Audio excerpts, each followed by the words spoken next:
ప్రభువైన యేసు నామంన మీకు శుభములు. ఈరోజు మన వాక్య భాగము రోమాపత్రిక 4-5 అధ్యాయాలు.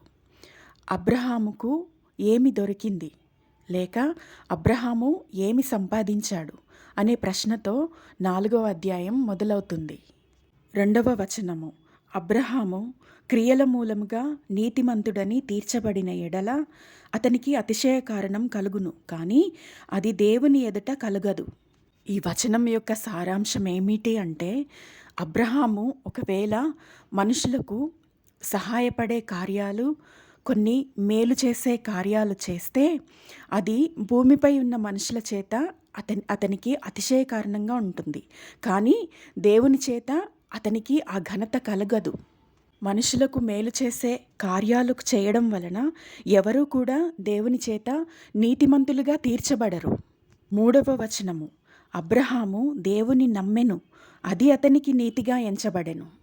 చూసారా, దేవుని చేత మనకు నీతి ఘనత ఎలా కలుగుతుంది అంటే కేవలం ఆయనను నమ్మడం ద్వారా మాత్రమే కలుగుతుంది. అబ్రహాము సింపుల్గా తన కళ్ళెదుట ఉన్న ఒక మనిషిని నమ్మినట్టే తనకు కనబడని దేవుణ్ణి నమ్మాడు. అది అతనికి నీతిగా దేవుడు ఎంచాడు. అబ్రహాము కలిగి ఉన్న మరొక ఉన్నతమైన గుణం ఉంది. అది ఏమిటి అంటే 20వ వచనం, అవిశ్వాసము వలన దేవుని వాగ్దానమును గూర్చి సందేహింపక దేవుని మహిమపరిచి ఆయన వాగ్దానము చేసిన దానిని నెరవేర్చుటకు సమర్థుడని రూఢిగా విశ్వసించి విశ్వాసం వలన బలము నొందెను. అంటే అతను సందేహపడట్లేదు. అతడు దేవుణ్ణి ఎలా నమ్మాడో ఆయన మాటను కూడా అలాగే నమ్మాడు. ఆయన తనకు ఒక వాగ్దానాన్ని చేశాడు, దాన్ని ఆయన నెరవేరుస్తాడు. ఈ విషయాన్ని నమ్మడంలో అబ్రహాముకు ఎటువంటి ప్రాబ్లం లేదు. ఇలా దేవుణ్ణి నమ్ముకోవడంలో మనకు బలం కలుగుతుందని దేవుని మాట చెప్తుంది. రోమాపత్రిక 4-5 అధ్యాయాల సారాంశం ఒకటే. మనం ఒక మాట ద్వారా ఆ యొక్క సారాంశాన్ని నేర్చుకోవచ్చు. అది మనం విశ్వసించడం ద్వారా నీతిమంతులంగా తీర్చబడి మన ప్రభువైన యేసుక్రీస్తు ద్వారా దేవునితో సమాధానం కలిగి ఉంటాము. దేవునితో సమాధానం లేని మనుషులెవరూ తోటి మనుషులతో సమాధానాన్ని కొనసాగించలేరు. అది వారికి అసాధ్యం.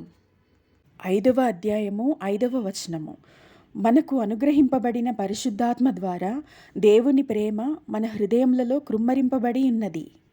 దేవుని ప్రేమ మన హృదయాలలో లేకుండా మనం చేసే పనుల ద్వారా కానీ, మనం మాట్లాడే మాటల వలన కానీ, మనం తీసుకునే నిర్ణయాల ద్వారా కానీ దేవునికి మహిమ కలగదు. ఆయన ఉద్దేశాలు మన ద్వారా సంపూర్ణంగా నెరవేర్చబడవు. 10వ వచనం ద్వారా పరిశుద్ధాత్మ దేవుడు మనందరితో ఇలా చెప్తున్నాడు, ఒకప్పుడు మనం దేవునికి శత్రువులంగా ఉన్నాము, అయితే ఇప్పుడు ఆయన కుమారుడి మరణం ద్వారా దేవునితో మనం సమాధానపరచబడ్డాము. 11వ వచనము, అంతేకాదు మన ప్రభువైన యేసుక్రీస్తు ద్వారా మనము దేవుని యందు అతిశయపడుచున్నాము. ఆయన ద్వారానే మనము ఇప్పుడు సమాధాన స్థితిని పొంది ఉన్నాము. మొదటి మానవుడైన ఆదాము యొక్క అపరాధం వలన అనేకులు చనిపోతే యేసుక్రీస్తు యొక్క మరణ పునరుద్ధానం వలన అలాగే అనేకులము రక్షించబడతాము, అపరాధం లేనివారుగా తీర్చబడతాము.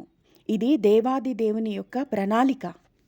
19వ వచనము, ఏలయనగా ఒక మనిషిని అవిధేయత వలన అనేకులు పాపులుగా ఎలాగు చేయబడిరో అలాగే ఒకని విధేయత వలన అనేకులు నీతిమంతులుగా చేయబడుదురు. పాపరహితుడు, అతి పవిత్రుడు, మన మంచి స్నేహితుడు అయిన క్రీస్తు యేసు యొక్క ప్రేమకు ఈ వాక్యం విన్న బిడ్డలందరూ పాత్రులవుదురుగాక. ఆమెన్.